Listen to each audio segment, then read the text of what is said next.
as the Deputy Director for the MRC Center for Neurodevelopmental Disorders. And lastly, I should just mention that Declan also is a model for those of us who both understand and want to know more about how we network with our colleagues, not just in our own divisions, in our own cities, but across the planet. And one of the ways that we're interacting with Declan is that he recently received a small award, I think it was only 125 million euros, something like that, for a network, for Autism Consortium, to bring people together to be able to understand both the roots of this disorder and ways to think about meaningful interventions for this group of individuals and high-risk individuals. So Declan, please, all of us, welcome Declan to come to tell us about what he's up to right now. Thanks. Thanks, Ben. Do you need your CV in front of you? Thanks, Bill. Well, all of that was lies, obviously.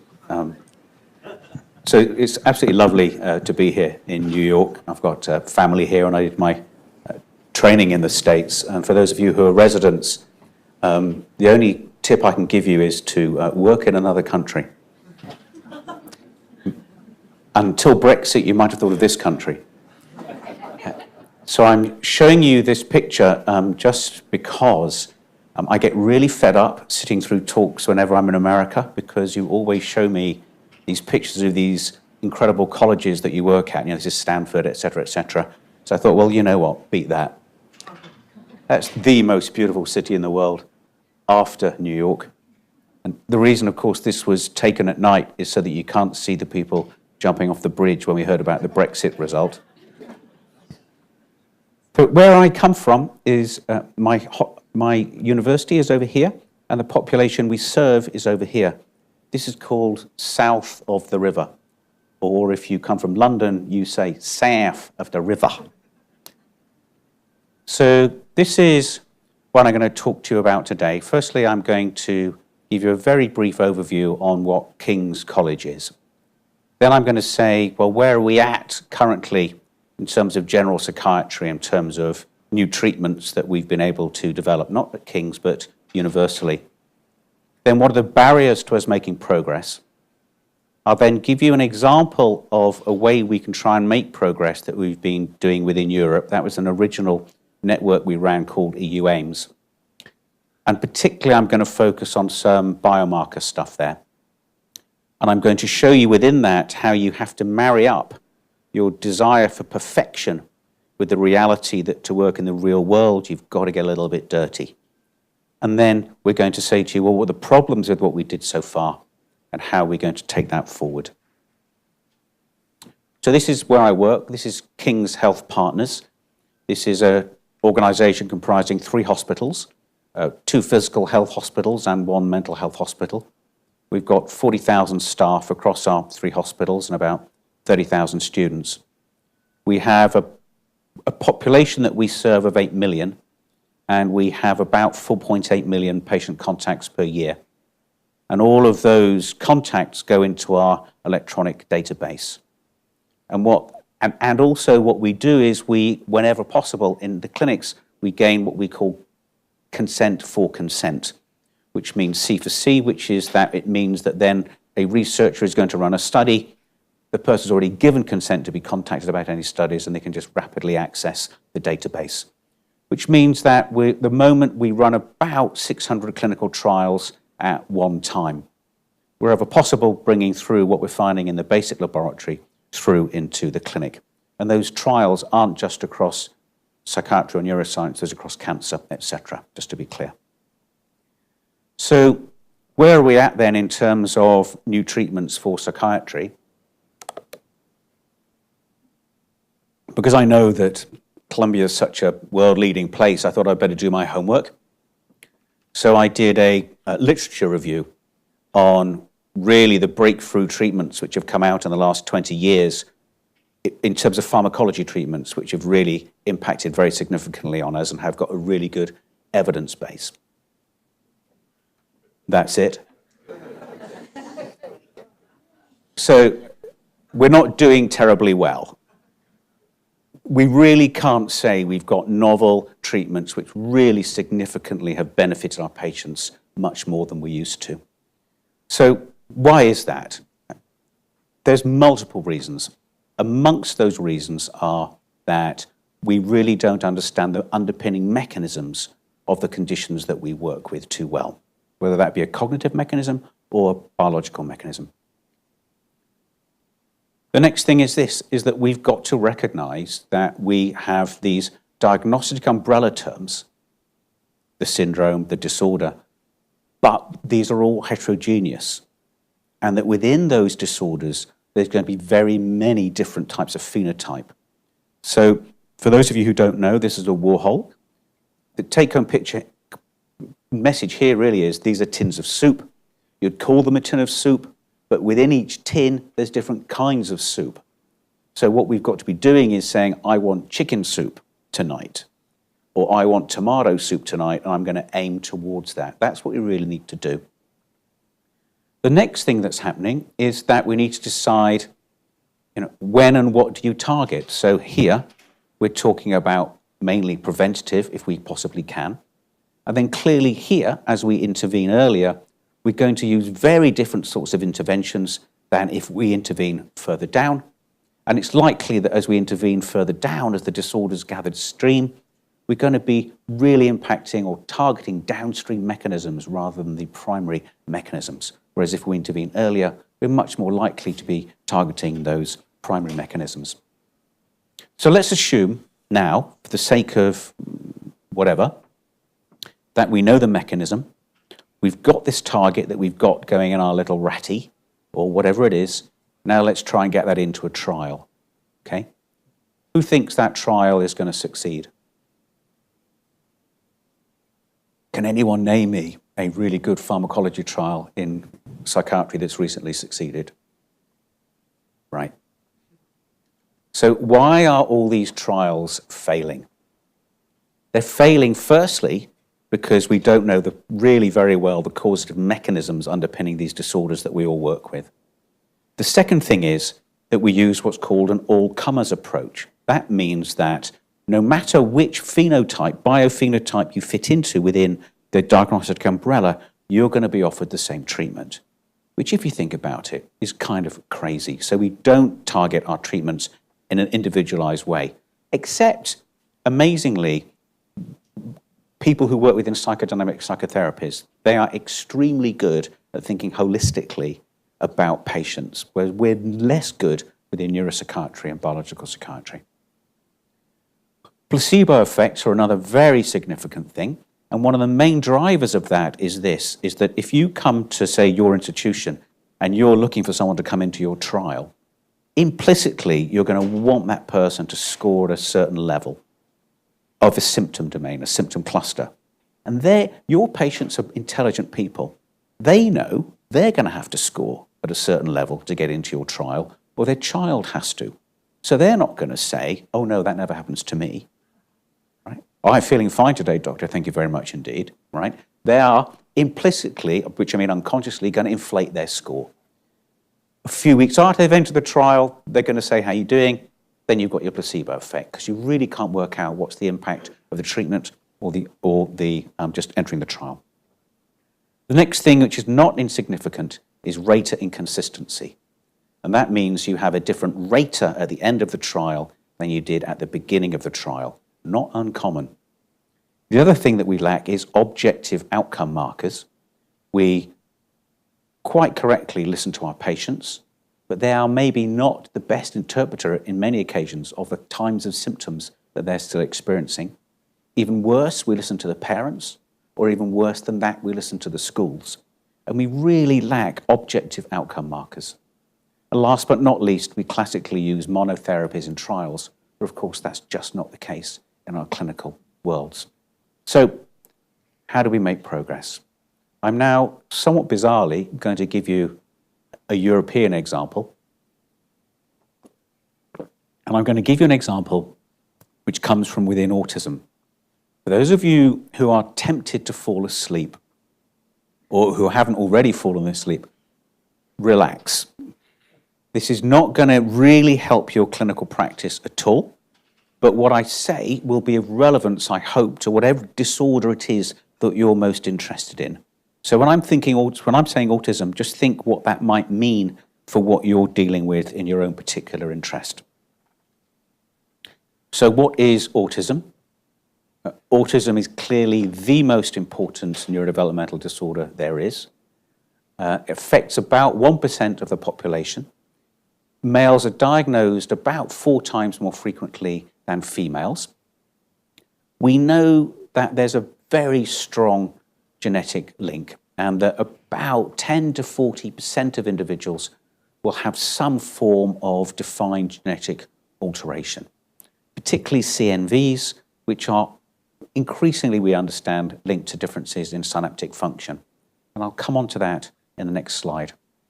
The main target systems we have, the neurochemical target systems we have, really are of serotonin, 5-HT, glutamate GABA, that's the excitatory and inhibitory pathways in the brain, and neuropeptides, such as oxytocin and vasopressin. Oxytocin is the kind of the love drug, and it's what makes your mum love you, or not.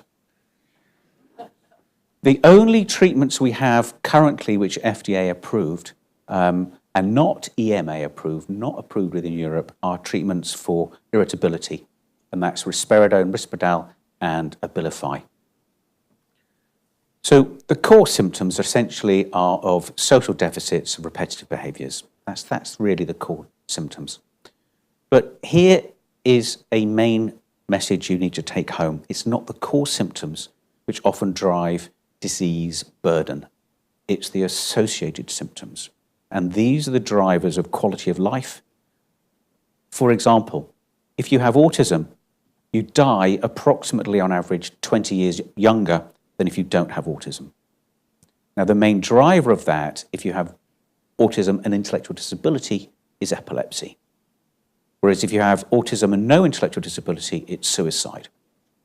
And why is that? Because about 70% of young adults with autism have suffered from depression and anxiety. About 15 to 30% suffer from ADHD. About 30% have sleep disorders. About 40% have intellectual disability. About 30% have GI disturbance and or immune dysfunctions. So, if you put that all together, it's extremely uncommon to be an autistic person and not have something else going on that's going to really significantly impact on your life. And just to put this in maybe more comprehensible terms, if you're a mum and a dad and you're looking after a person who's got autism, the burden on you, by which I mean the socioeconomic burden, the burden on your health, is about the same as looking after a person with a traumatic brain injury. So it's really a significant burden in terms of the disorder. So how are we going to make progress? Well, I'm going to show you now a genes-informed way that we're taking it forward. So we're saying, look, to make progress, let's begin to pick out those genetic factors and see if we can't make progress with them.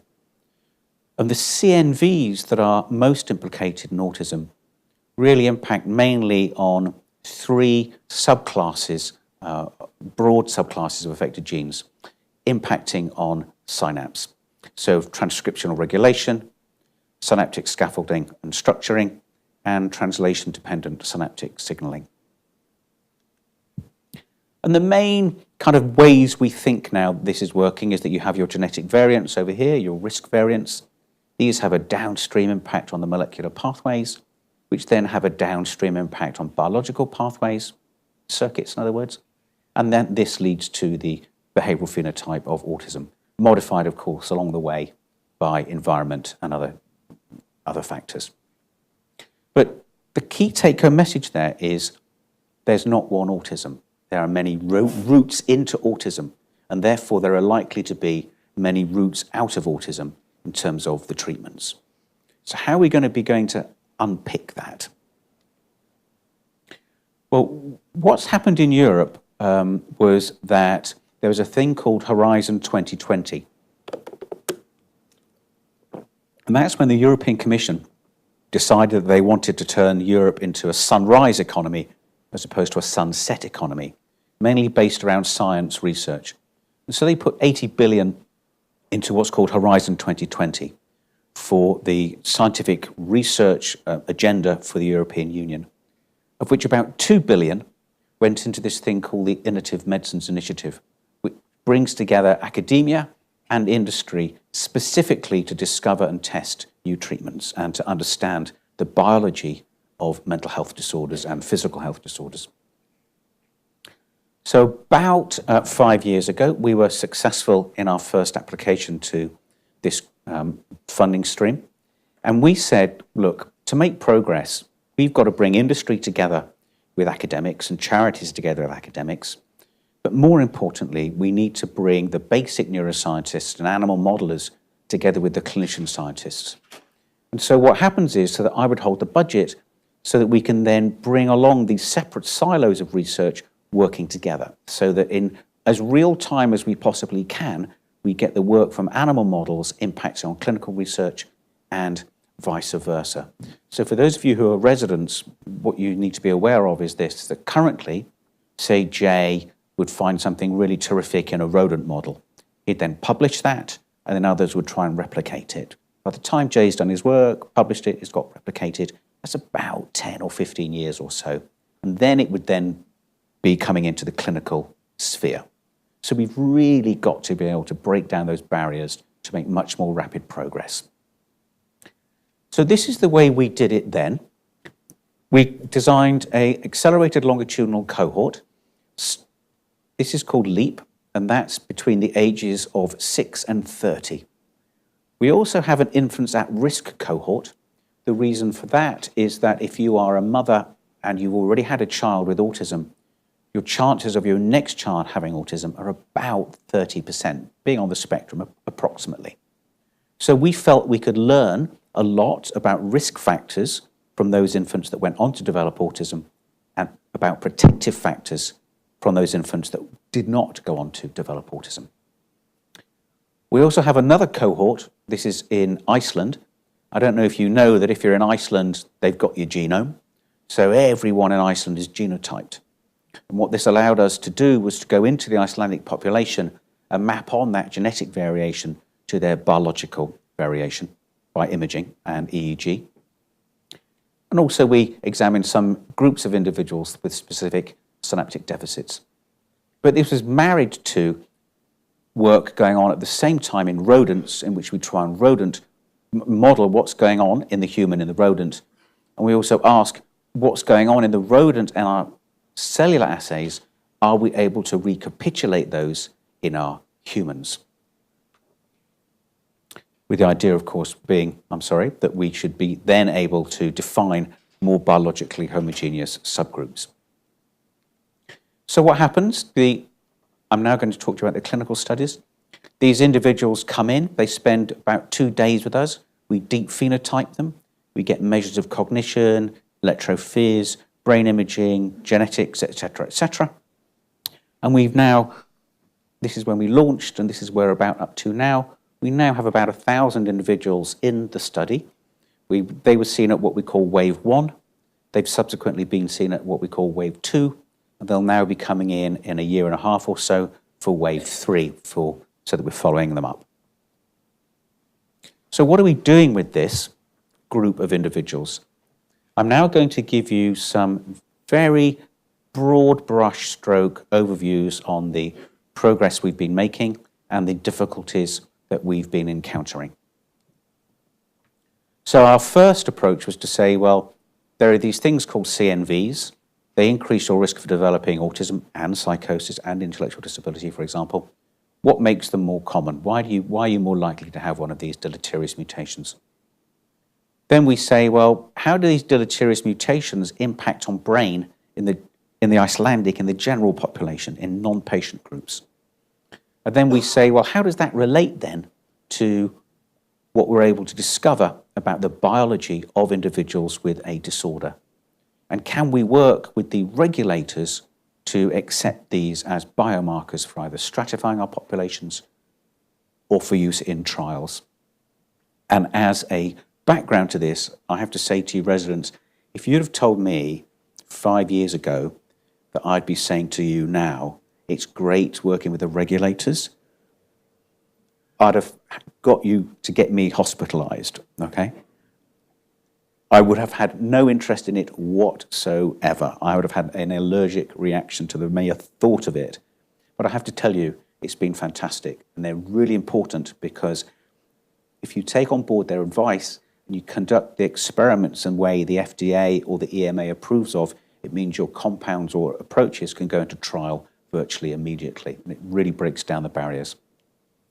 So then we say that, can we get the FDA to accept our markers? Then it's, can we then use those to work from genetic rodent models of autism to humans? And when we've done that, can we shift the pathology that we're able to identify so far and then use that to inform trials? So this is the first finding we published a while ago now, in that we found that one of the main risk factors for having a deleterious mutation in your child is paternal age. So for those of you who are ladies and those of you who are thinking that you're looking for a new male partner, thinking of having children with him, the cut-off age is anyone younger than Bill Pfeiffer, okay? Anything up to that, you're fine, okay? So these are one of the, so population paternal age is one significant risk factor. We then said in the separate study, do these risk deletions impact on brain development and anatomy and function in the Icelandic general population, the non-patient population? And the answer is yes, they do. But these individuals don't have the phenotype of the disorder. And these differences are occurring in brain regions, which we show are also impacted in, for example, autism, but also in psychosis. How is it then that these individuals are having this brain impact, but they're not displaying the phenotype?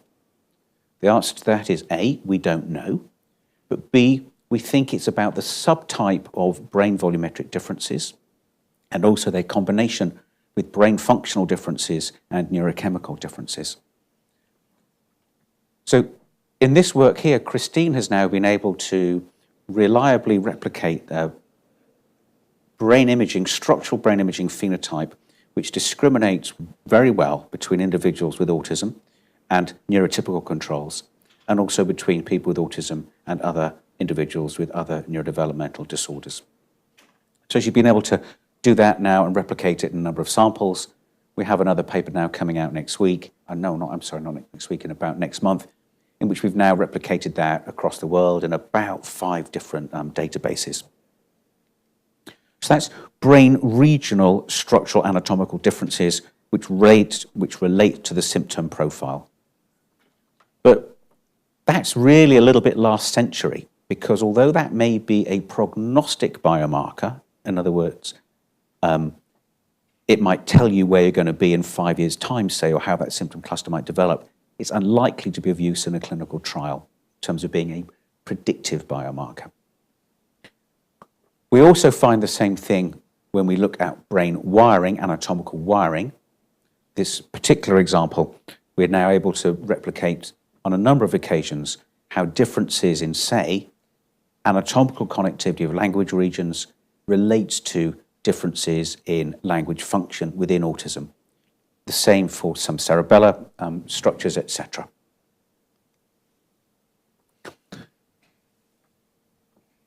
And similar to the point that I just made about the regional brain anatomy, the structural connectivity anatomy has the same problems. It might be prognostic in terms of a longitudinal follow-up, but it's unlikely to be able to be used in a clinical trial context to be predictive about whether you are or you're not going to respond to a compound, because we need to be able to shift the biology.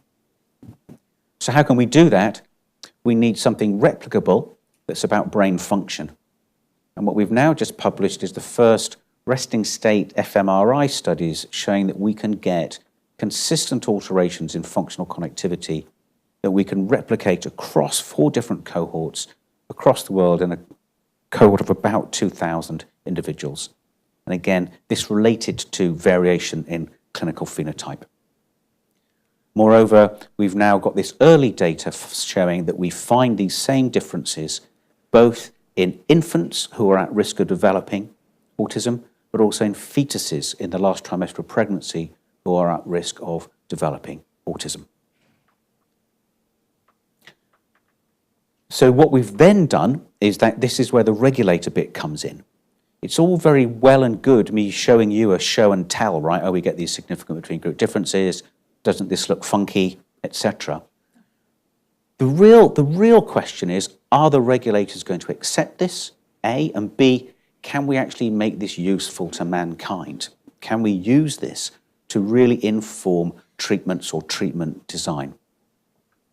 And so we were really fortunate in terms of working together with the EMA, that's the European Medicines Agency, who I have to tell you are a very different beast than the FDA. They're very open to academic collaborations. And following on from this work, they've now issued new guidelines around how we test and design medicinal compounds for autism. And that was all within the space of 5 years. So then how are we going to take that now? So we've got these differences in biology that appear to segregate cases from controls and that we can replicate. So then how are we going to use this to design and test new treatments? So I'm going to show you 2 ways.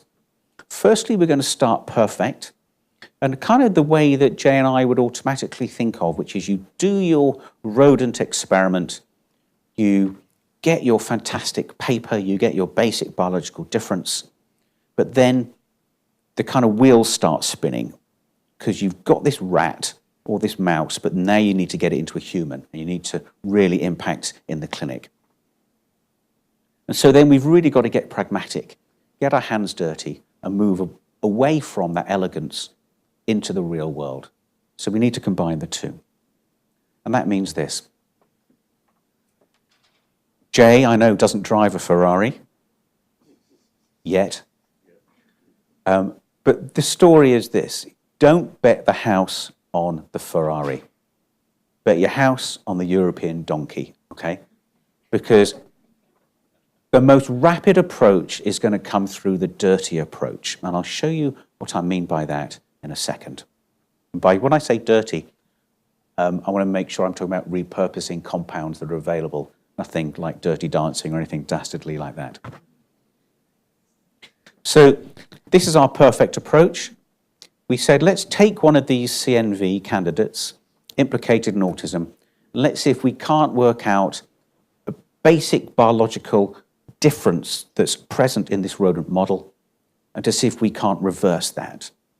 And so what Peter and colleagues did was they showed in this neuroligin 3 knockout rat model, it has increased mGlu-R1, ectopic synapse formation, reduced glutamatergic transmission, and we were able to rescue that by re-expression of neuroligin 3. But, you know, within Europe at least, we're not able to genetically re-engineer humans. So we need a tool compound that can help us do that. So working with our industry colleagues in Johnson & Johnson and Janssen, we showed also that could be rescued by mGlu-R inhibition with this wonderful tool compound. Pretty cool, right? But herein lies the problem. Rats aren't humans. We need to think about how we can get that into the human. That's one problem. The other problem is this. The great thing about working with industry is you get your hands on tool compounds. The problem with working industry is they change their minds all the time and they close down departments. And so this here now needs to go off to a whole raft of things that need to happen to it within industry, talks, dose ranging studies, etc., etc. So it's going to be at least 10, 15 years minimum, I'd have thought, until this even begins to come out the other end. What are we going to do in the meantime? Our patients want a treatment. What are we going to do? Well, we get dirty, is what we do. We say, what measure can we get that's in the rat or the mouse that we can also get in the human? And it stands to reason that's not going to be a perfect measure. So for the purpose of today, I'm going to talk about a really clunky measure of GABA and glutamate concentrations. That's called magnetic resonance spectroscopy. It could have been electrophys, it could have been whatever, but for today, I'm going to talk about magnetic resonance spectroscopy. And we reported in this rodent model, which at the cellular level has got differences in glutamate transmission and EI balance, we were able to show with MRS a similar finding in dorsomedial prefrontal cortex and basal ganglia, and we were also able to show that we could recapitulate that finding in individuals with autistic spectrum disorder, and we could also show that we could then trace out that developmental pathway of that within infants and at-risk infants. The question, though, is can we shift that by targeting that difference as measured by magnetic resonance spectroscopy with a compound, a dirty compound, can we get proof of concept that we can shift the dial?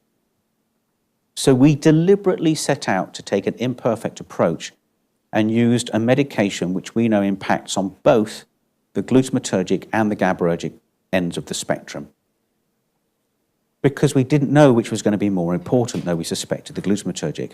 We wanted to see if we shift that EI balance, are we shifting brain functional connectivity differences? And we see we are.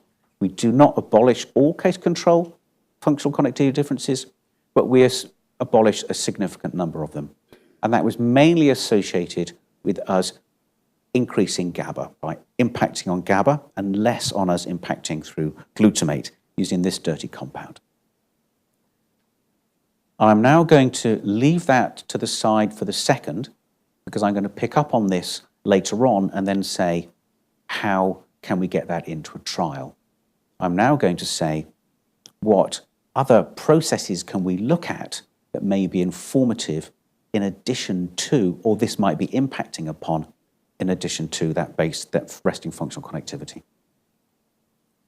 So what we've chosen to look at then is how are these differences, as best we can measure it, in EI associated with more basic sensory processing difficulties and or with unconscious processing, and particularly of emotions. And when I come to the processing of emotions, I'm going to segue a little bit into serotonin and then come back again. So clearly, I've been talking to you about things which are mainly cortical. But for this kid to interact with his mum or with you, or for you interact with me, you've firstly got to see me. And what we're now finding is that in ganglion cells and bipolar cells within the retina, we find a significant difference in this beta wave, which we know is associated with differences in glutamatergic transmission. So that's at the level of the retina. We also find differences in measures of GABAergic function in this basic visual task, which is called paradoxical motion perception task, which is the ability, essentially, to see these dials, these bars here, shifting. We find a significant differences between cases and controls, and we find that similar to altering that measure, that brain functional connectivity measure with that compound riluzole, we also show a reversal or modulation of that difference by that compound riluzole and associated with a shift in GABA. So that brain difference which I've shown you in EI, don't just think cortex, also think how does it impact on other sensory processes at a more basic level. And now I'm going to segue very briefly into serotonin over the next couple of slides. And that's this, is that this child has to decide how it's going to react to an emotional interaction. And it doesn't do that consciously, it does it unconsciously. And this is what this means in real life. So residents, do you have some ghastly Christmas party you have to go to? Right? A Christmas party, right? And the chair of your department is going to be there, right? And you walk in and you're scouting the room, right? And you're like, oh, oh my God, right? You've got the old anxiety going a little bit going, and you're scanning all those faces and unconsciously going like, who's looking friendly, who's looking friendly, who's looking friendly, who's not looking friendly. And you just like, you're drawn to them, right? And this is how you guide your social interactions. You don't go consciously, I'm going to go and pick on whatever's. It's an unconscious guiding of your processing. So you do that both visually and auditorily, for example. And we're now going to look at the impact, the differences in brain function during an implicit emotional processing task, a decision-making task, and how we can impact on that by targeting, I'm going to show you here serotonin, but also by glutamate and GABA. So here's the task. Ma'am, do you mind if I pick on you? Is that all right? Yeah, okay. So here's the task. So you have to say the gender of the person. You? Did you hear that? She doesn't know my gender. I don't make assumptions. Okay, so you meant to say male. Okay, all right. So why don't you try this? What's the gender now? Male. Thank you very much. But what did you notice that happened in our interaction? I changed my facial expression, right? The explicit task is what's the gender, right? But what the implicit task is we're changing the emotion in those faces as we're doing it, right? So they're going male, male, female, female, female, but we're varying the genders and seeing how that impacts on brain. Emotions, seeing how it impacts on brain. And we find significant differences in brain functional responsivity during this implicit emotion processing task, but which we find we can abolish when we modulate brain serotonin by stuff called acute tryptophan depletion, because your brain serotonin comes from dietary tryptophan. And we find a very similar result also when we target glutamate and GABA. So we have this brain functional difference that we're able to normalize, inverted commas, or abolish this case control difference. But note, this is just a one shot of medication or one trial. The key question then is, can we extend out that shift in biology? A, and B, does that then predict your treatment response? So that's facial emotions. This person is also enunciating, right? You can tell probably immediately that this is a human and she's emitting emotional sounds which are human emotional sounds. So we also asked, is there a biophenotype in infants who are at risk of developing autism in terms of their unconscious processing of a human voice and then emotion within human voice? And is their ability to do this predictive of their outcome?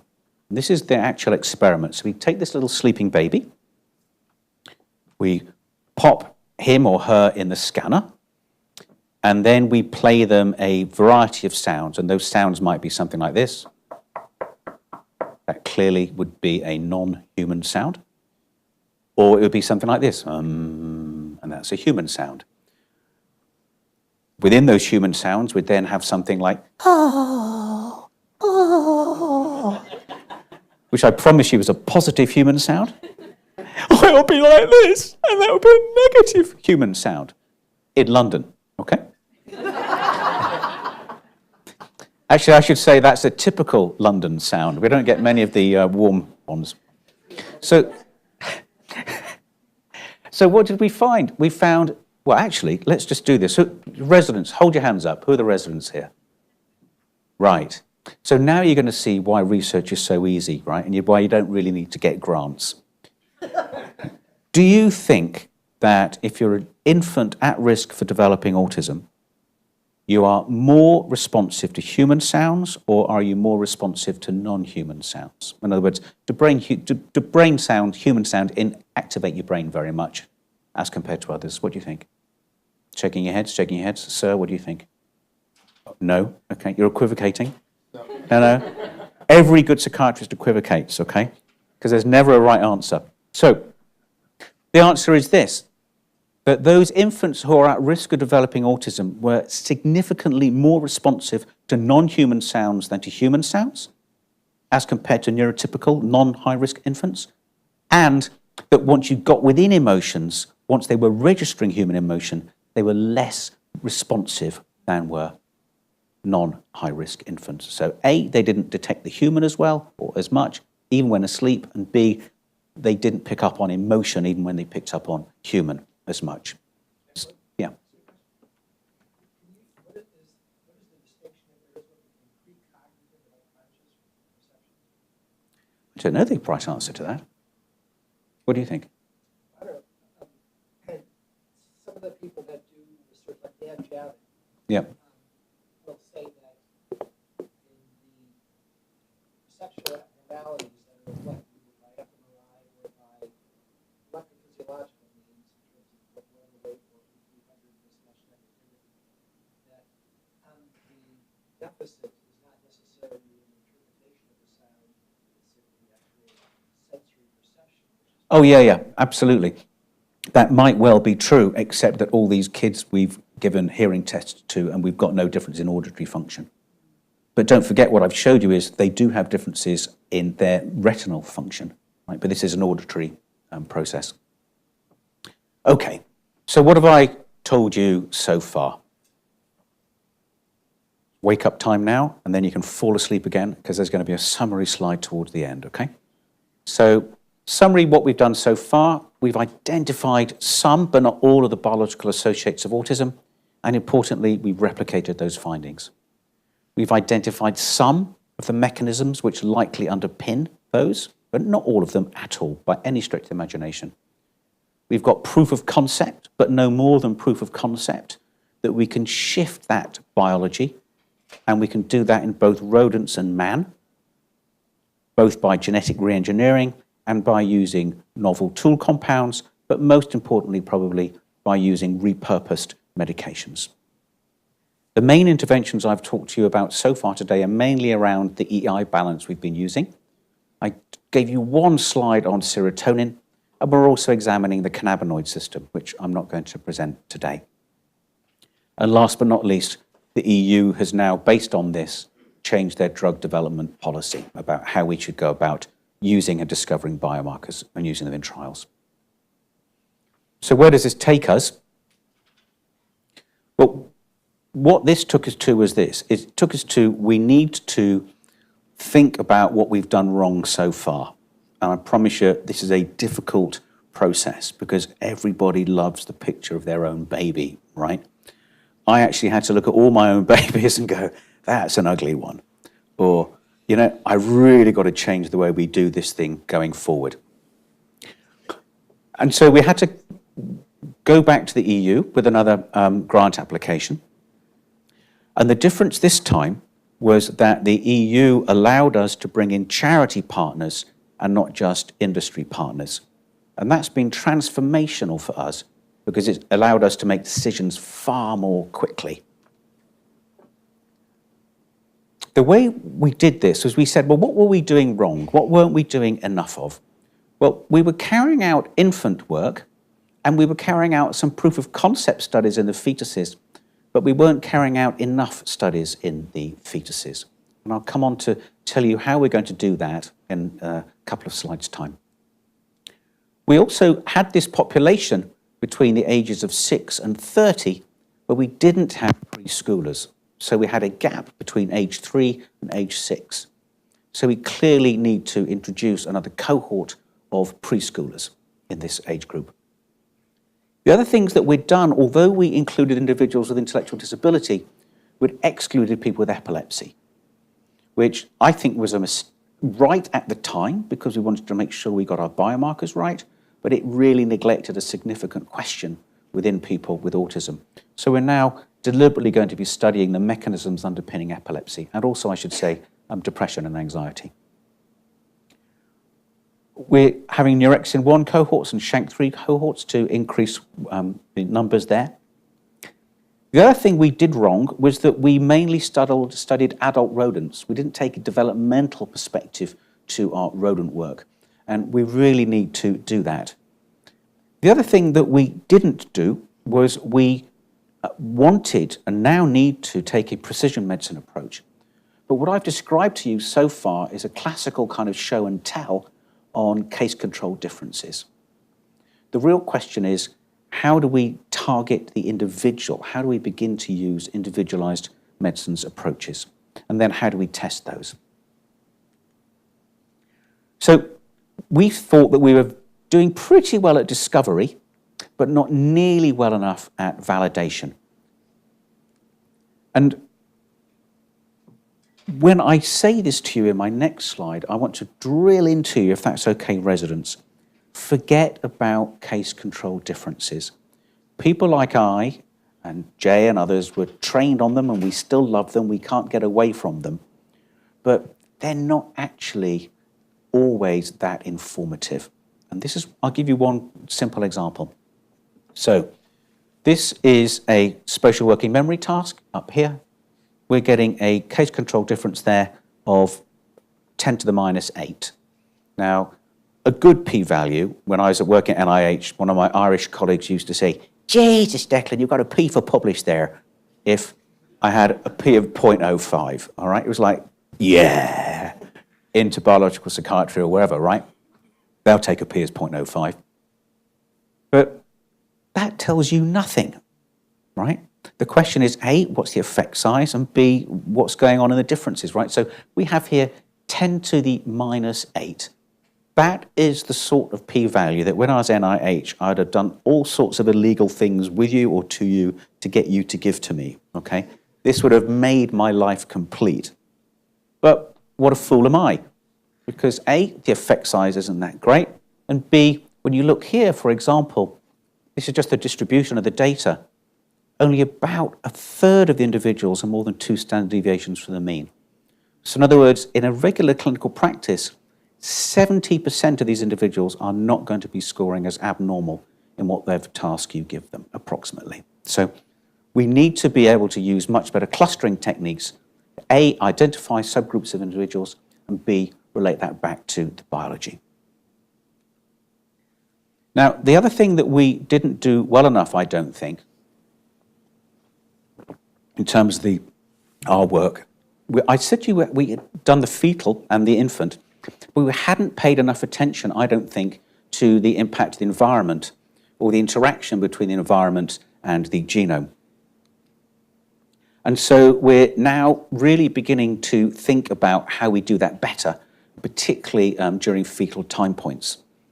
Now, the other thing that we hadn't done well enough, I don't think, you see this is the fetus, but even I amazingly learned from Bill that the fetus is contained within a thing called the mother. And we had not done nearly enough to phenotype the mums. So we hadn't done nearly enough to phenotype how, for example, often they are exposed to inflammatory processes. Did they have physical health problems? Did they have mental health problems? Quite what's going on. And I'm going to give you an example of why I don't think we paid enough attention to that and how we need to do better in the future. So you might remember I showed you that example in which we're getting really nice and replicable differences in anatomical connectivity between cases and controls, which related to their clinical phenotype. But actually, we've now just published a study relatively recently in which we looked at non-autistic populations born to mothers who were highly stressed, and in whom we got measures of amniotic fluid cortisols during their pregnancy. And what we found was really significant relationships between measures of maternal stress and amniotic cortisols and the development of this same tract. So clearly we need to think about what else might be driving the development of this tract in addition to just autism risk.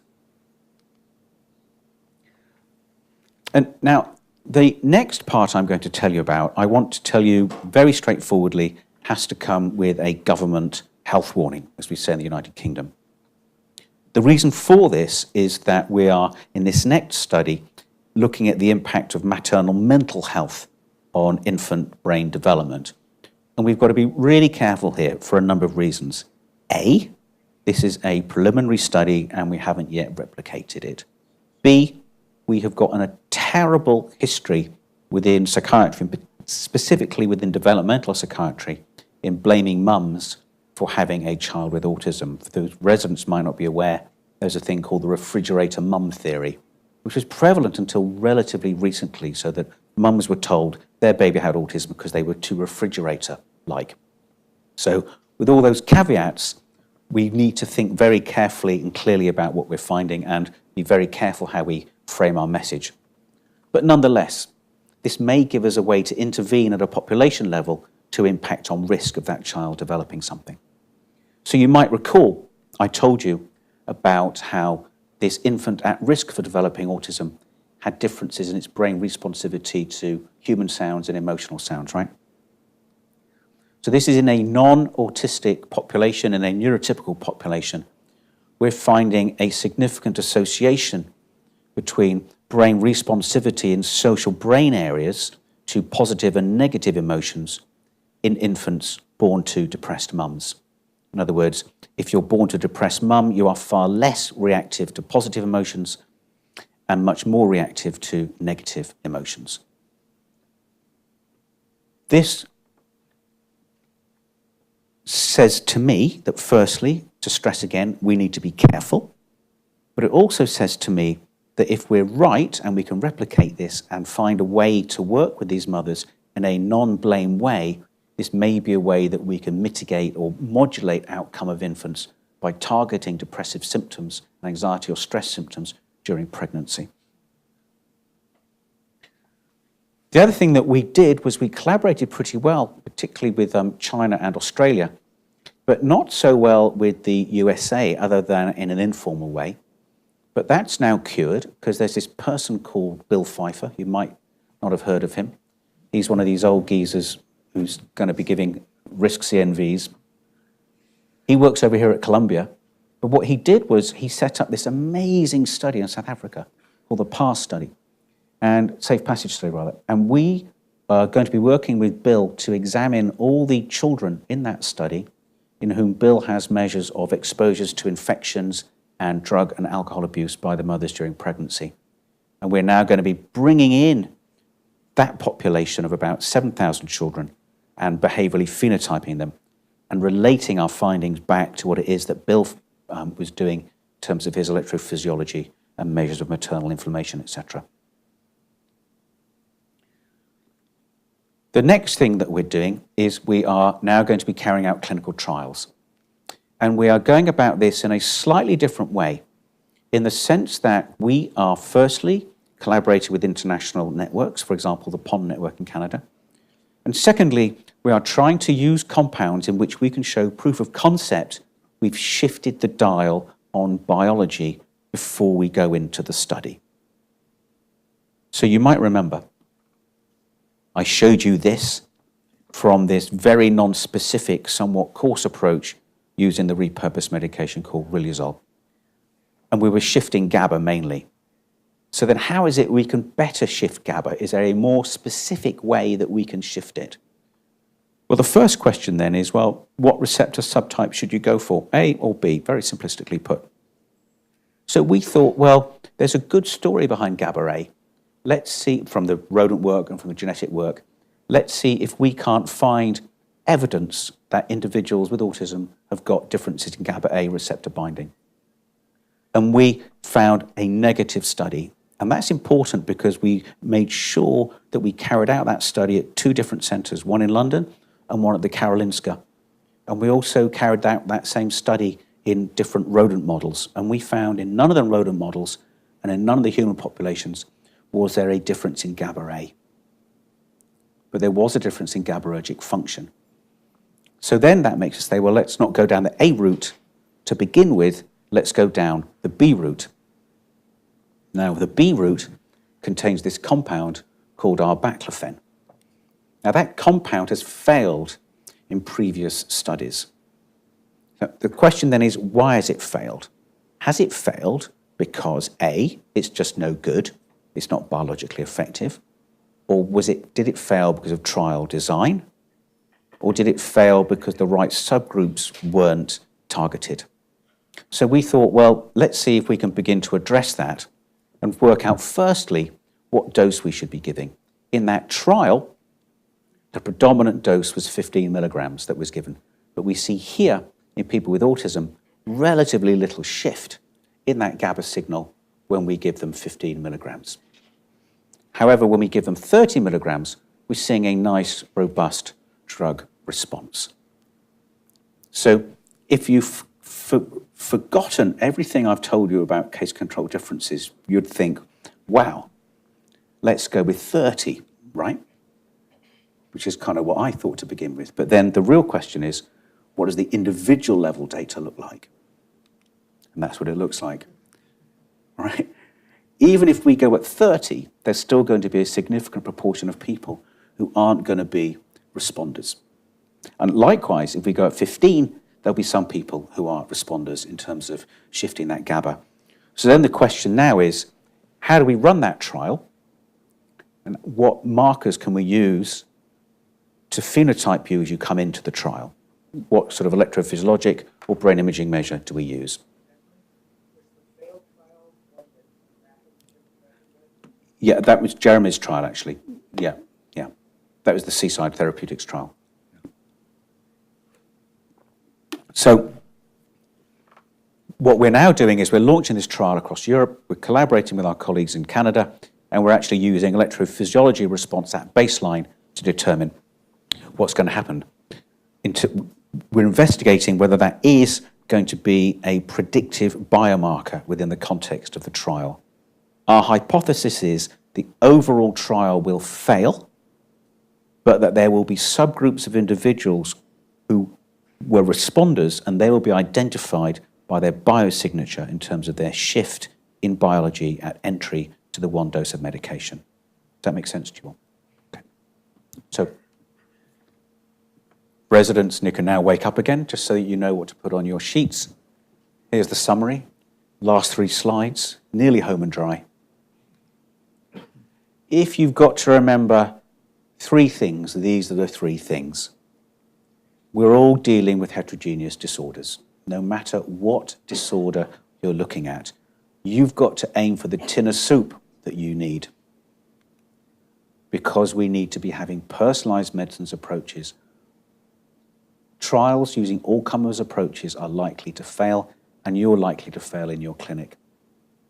Last but not least, we need to pay much more attention to A, how our disorders arise, and particularly in fetal life and early infancy, but B, how they change across the lifespan, and so therefore how you'll need to use different treatments across the lifespan depending upon the individual that you're working with. And if that's not enough for you all, if you really are a glutton for punishment, there's this publication which is out there which summarizes a lot of what I've said to you about our overall approaches. With that, I'll finish, and I'll thank you for your attention.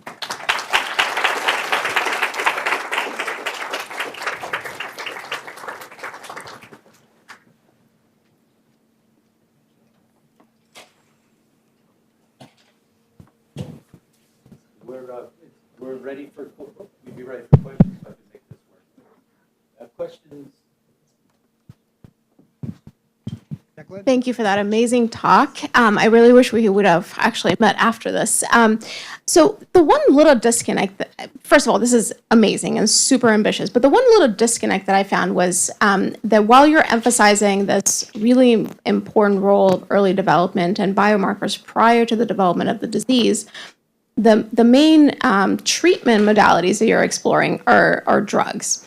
And there's a huge ethical dilemma in between all, the FDA and all of that, which is how do you convince a mom to treat a fetus or a baby with a drug just based on a biomarker that increases the risk of that child's development of autism, right? So are there other ways that you're considering working on that primary prevention aspect that might not be suitable for drugs?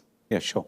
The first thing to say is that there is no biomarker which is currently available in infant or fetal work which allows me to turn around to a mum and say your child is likely to develop autism or not. So, we tell the mums that when they come into the study. So let's be very clear on that. And so the corollary from that is I would not be confident enough to offer any treatment in terms of pharmacologic treatment. I also wouldn't be confident enough to be thinking about the early interventions yet in that child. The next point I think you're raising is that the interventions, when they do finally come, are likely to be behavioral. And that's not just after the child is born, but before it's born, potentially modifying maternal exposure to risks which at an individual level may be low, but at a population level may be high. Okay, so like a public health message.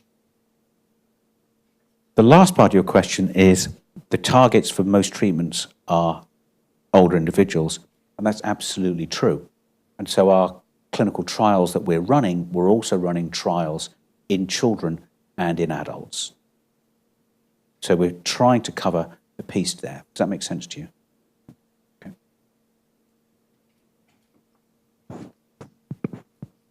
Declan, good to see you, and thanks for, I missed half of it, but what looks like it was a really impressive talk. By the way, just let me interrupt you, you missed nothing. Well, we record this, so I'm going to see it on video. But, autism, even though it's become the focus of biomedical research interests now, is still in early days. And, what you're doing, I think, is critical in terms of trying to say what are the molecular targets and how can we be sure that we've got treatments that engage them and then assess the response using various types of biological assays. With respect to the GABA, the thing is without a PET ligand, it's difficult to estimate dose precisely. Yeah. So you need to have a more of a deliberate, individualized approach, as you say. Beyond GABA and beyond like the failed mGluR5 antagonist, one question is, are there other promising molecular targets for pharmacotherapeutics or otherwise? And then the second thing is that in relation to the prior question, in terms of therapeutic strategies, one is to try and preempt, if that would be feasible, by identifying in utero or postnatally. The other is the kind of recovery of individuals, like when Mark Baer published his first results with Fragile X, it seemed too good to be true, and they were. Yeah. Can you rescue the phenotype? Yeah. Is there any viability to that? Yeah, okay. So let's go with the first bit first, if that's all right, novel targets, and then I'll come on to the, can we really show that shifting stuff in the rat impacts on the human? Actually, mGluR1 is a really good target at the minute, and that's being pursued. What I didn't speak about today is the oxytocin vasopressin system, particularly V1A. As you'll know, that's a very big focus of some large pharma at the minute. And the early data, I stress early data, is looking really promising. And that's a nice coherent story that extends through from the prairie vole through into human. Bizarrely, after all I've just said, they've decided to take an all-comers approach in their trial, which is interesting, mainly driven by commercial reasons, actually, in terms of not losing the patent. So I think those are the main kind of kids on the block. In terms of GABA B, I don't know, the jury's out. We'll have to see. In terms of the believability, inverted commas, and getting the stuff through from the rodent or the cellular model into the human, it's a massive bridge, isn't it? And what we've found, when I say the best way, I don't mean it's the only way, but in our experience, the best way is to use just proof of concept pharmaco-challenge studies, targeting the biology identified in a good rodent model,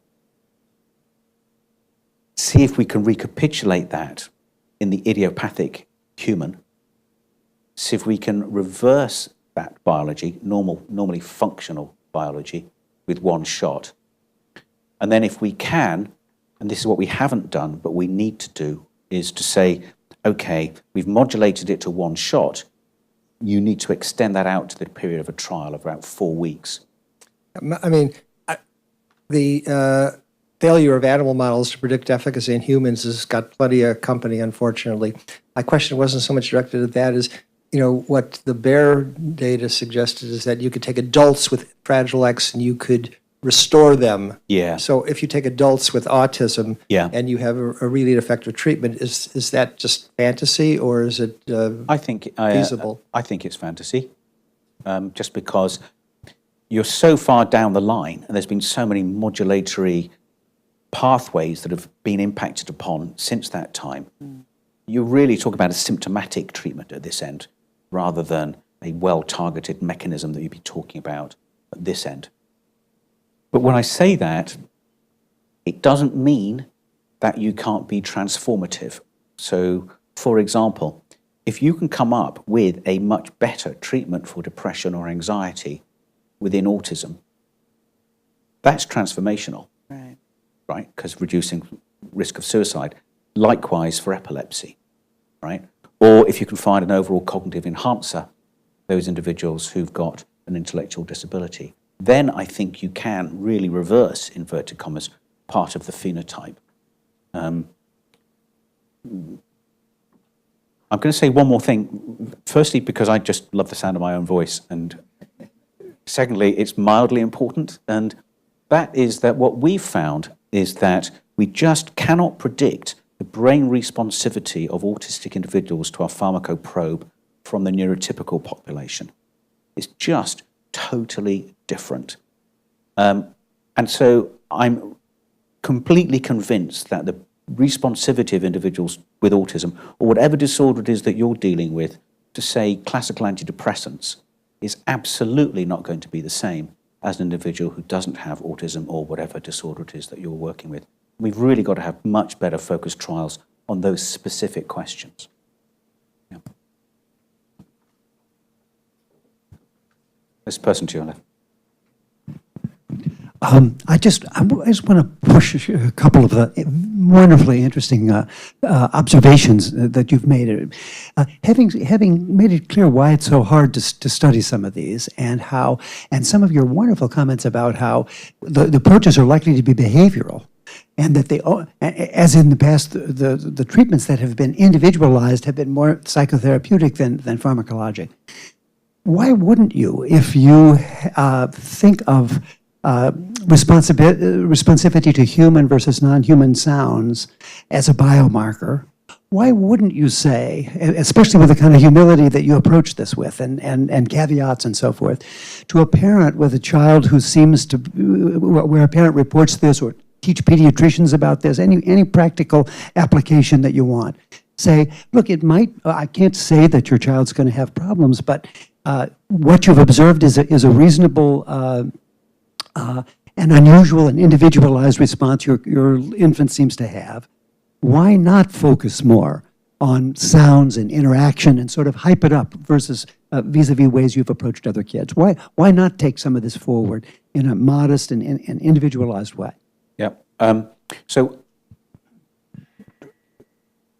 I'll give you an answer and then I'll tell you the danger with that answer, if that's okay. There have been really well-conducted studies of early infant interventions in terms of parental training, and they show really remarkable outcomes.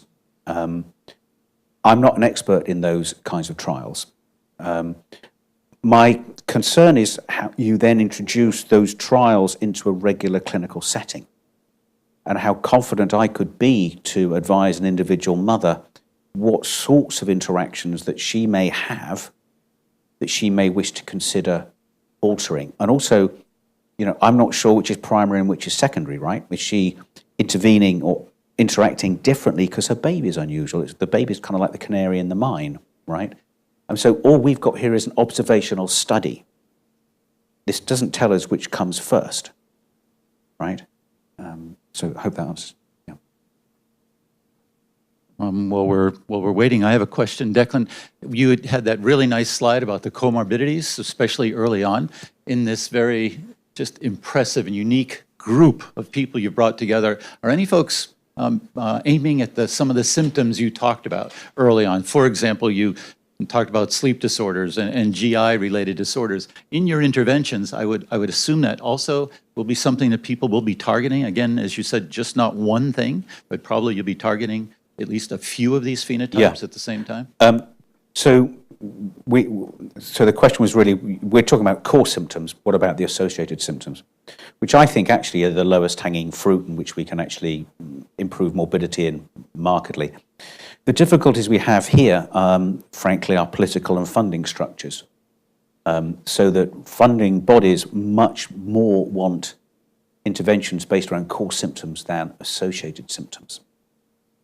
Nonetheless, we do somewhat trickily hope to introduce in the second part of our study treatments which can impact on exactly the sorts of things that you're talking about. So what I didn't tell you, because it would just be too much kind of, nerdy. Do you know what, in London we say someone's like an anorak? Do you know what I mean by that? That means like you're a bit of a nerd, a bit of a detail-focused person. So I didn't want to kind of be too nerdy-like on my own particular study with you. But in essence, we've broken ourselves down to two parts. Part 1 and part 2. Mm. And if we successfully deliver the trial in part 1, we'll then run at least one clinical trial in part 2. And we have now constructed a board which is going to advise us on the best target and the best compounds or approaches. I happen to chair that board, and I've got some good people that think in similar ways. So it might be that we can get those associated symptoms higher up the order, particularly sleep.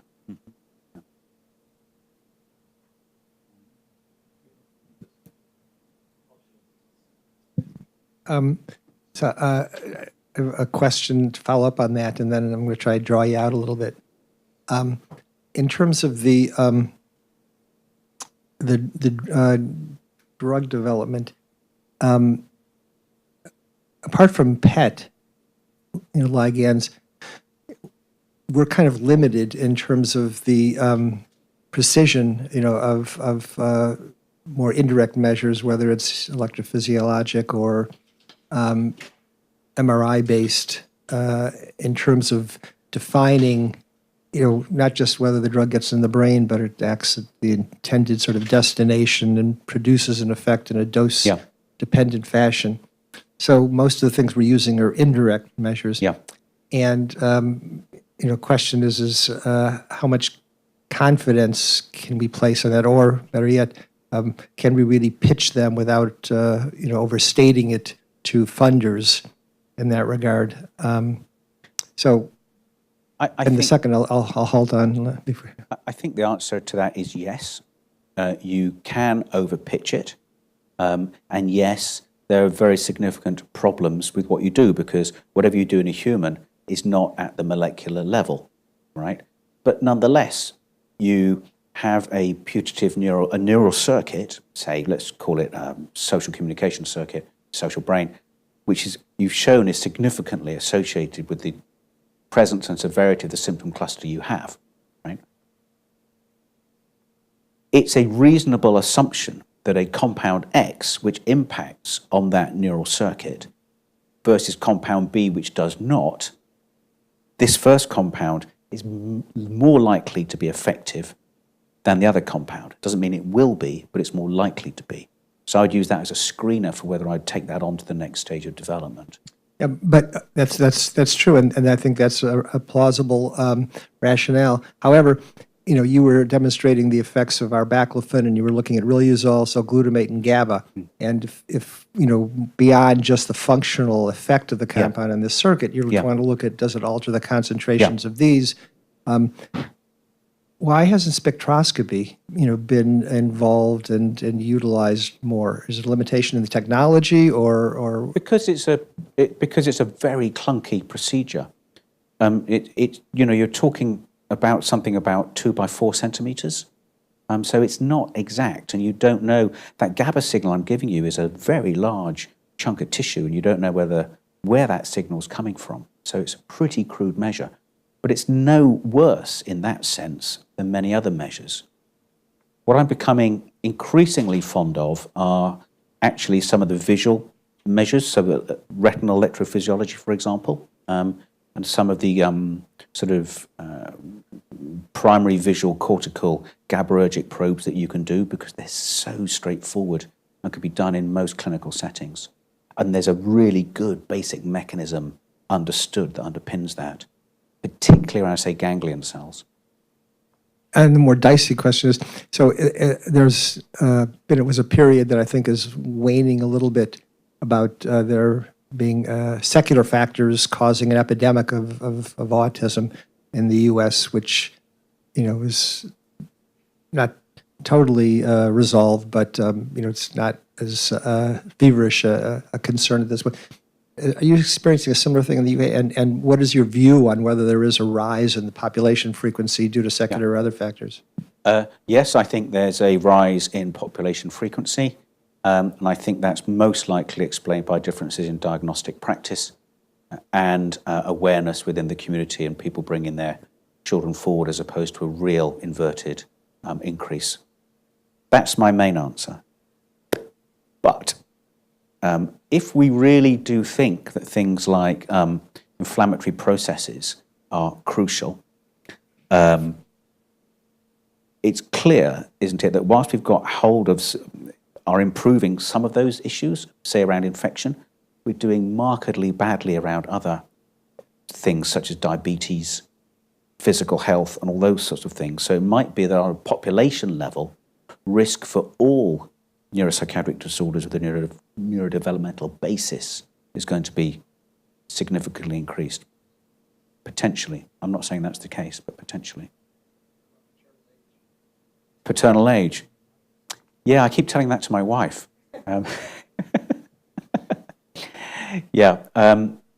Potentially true, yeah. Absolutely. Yeah. But don't forget, the people that we had in our study, I think there's a difference between people nowadays. God, I'm going to sound like my parents. I think there's a difference between people nowadays who are choosing to get married later in life than when people maybe like you or me or Bill or Jay or whatever were hanging around the bars, not that we ever did, between the person who never had a friend or found it difficult to make a relationship, as opposed to, Bill here, who was the Don Juan of the Upper West Side, It's just what you told me, Bill. Good. I'm hoping there's one more question because I don't want to end on that note. But since I don't see any, I wanted to thank you again, and we're all looking forward to the next chapter when we have you come back here again, because there's going to be so much more of this story to tell. So we thank you for this amount so far. Thank you.